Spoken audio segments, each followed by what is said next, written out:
Hello guys, ഇത് വിഴിഞ്ഞം phishing ഹാർബറാണ്.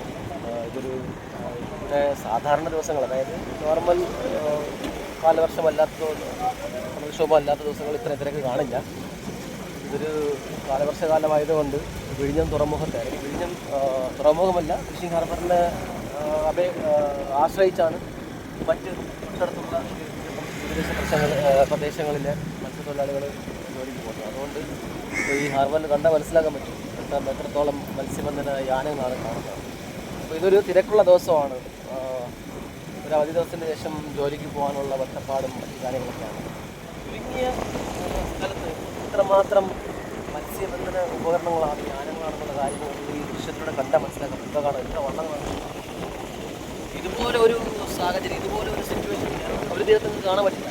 Challenge ചെയ്യാം, ആർക്കും ചലഞ്ച് ചെയ്യാം. മറ്റ് ഫിഷിംഗ് ഹാർബറുകളുണ്ട്. ഇത്രത്തോളം ഔട്ട്ബോർഡ് എൻജിൻസ്, ചെറു ഫൈബർ വള്ളങ്ങൾ പണിക്ക് പോകുന്ന ഒരു ഫിഷിംഗ് ഹാർബർ ഈ ലോകത്തിൽ തന്നെ ഇല്ല എന്ന് പറയാം. അതൊരു ചലഞ്ചാണ്. അത് നിങ്ങൾക്ക് ആർക്കെങ്കിലും അറിയാമെന്നുണ്ടെങ്കിൽ, അതിൽ ചലഞ്ച് ഏറ്റെടുക്കാൻ കഴിവുള്ള ആരെങ്കിലും, അല്ലെങ്കിൽ ചലഞ്ച് ഏറ്റെടുക്കാൻ ആവശ്യമായ തെളിവുകളുള്ള ആരെങ്കിലും ഉണ്ടെങ്കിൽ കമൻറ്റ് ബോക്സിലോ അല്ലെങ്കിൽ ഇൻബോക്സിലോ നിങ്ങൾക്ക് കമൻറ്റ് ചെയ്യാവുന്നതാണ്. കാരണം ഇതൊരു സത്യാവസ്ഥയാണ്. ലോകത്തിൽ തന്നെ ഏറ്റവും കൂടുതൽ ഔട്ട്ബോർഡ് എൻജിൻസ് എന്ന് പറയുമ്പോൾ ഫൈബർ വള്ളങ്ങൾ ഉപയോഗിച്ച് മത്സ്യബന്ധനം നടത്തുന്ന ഒരേ ഒരു ഫിഷിംഗ് ഹാർബർ ഉണ്ടെങ്കിൽ അത് വിഴിഞ്ഞം ഫിഷിംഗ് ഹാർബർ മാത്രമേ ഉള്ളൂ. ഇത്രയും ഫൈബർ വള്ളങ്ങളും ഔട്ട്ബോർഡ് എൻജിൻസുമായിട്ട് ഫിഷിങ്ങിന് പോകുന്ന ഒരു തീരദേശം പോലും, അല്ലെങ്കിൽ ഒരു ഹാർബർ പോലും ഈ ലോകത്തിലല്ല, ഈ ഭൂഖണ്ഡത്തിൽ നിങ്ങൾക്ക് കാണിക്കാൻ സാധിക്കില്ല എന്നുള്ളത് സത്യമാണ്. അപ്പോൾ ചലഞ്ച് ഏറ്റെടുക്കാൻ പറ്റുന്നവർ ഏറ്റെടുക്കുക, അല്ലാത്തവർ വീഡിയോ സപ്പോർട്ട് ചെയ്യുക. Okay, thank you so much. അപ്പോൾ ഇതാ കാണുന്നത്, ആ ഒരു ദൃശ്യം കണ്ടാൽ മതി. ഈ ഒരു ദൃശ്യം മാത്രം നിങ്ങൾ കണ്ടാൽ മതി. ഇതാ ഞാൻ വിഴിഞ്ഞം ഫിഷിംഗ് ഹാർബറിനുള്ളിലുള്ള ഒരു ഭാഗമാണ്, ഒരു ദൃശ്യമാണ് ഇത് കാണിക്കാൻ പോകുന്നത്. എല്ലാ മത്സ്യത്തൊഴിലാളികളും അവരുടെ അന്നുള്ള അന്നത്തിന് വേണ്ടിയിട്ടുള്ള ഒരു പോകാനുള്ള ഒരു സംഭവം കണ്ടാ. ഇത് എന്ത് പറയുമ്പോൾ 50% വള്ളങ്ങൾ മാത്രമേ ഉള്ളൂ. 50% ഇനി വരാനുണ്ട്.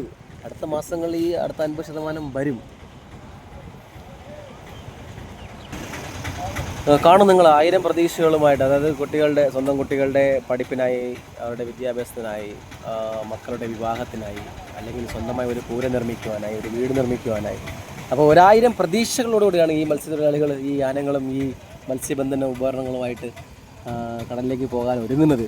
അപ്പോൾ നിങ്ങളെല്ലാവരുടെയും പ്രാർത്ഥന ഉണ്ടാകണം. കാരണം കഴിഞ്ഞ ദിവസങ്ങളിൽ അറിയാമല്ലോ, പ്രകൃതിക്ഷോഭമുണ്ടായി. പക്ഷെ വരും ദിവസങ്ങളിൽ നല്ല കാലാവസ്ഥ എന്നാണ് പല വിദഗ്ധന്മാരും, കാലാവസ്ഥ വിദഗ്ധരും പ്രവചിച്ചിട്ടുള്ളത്.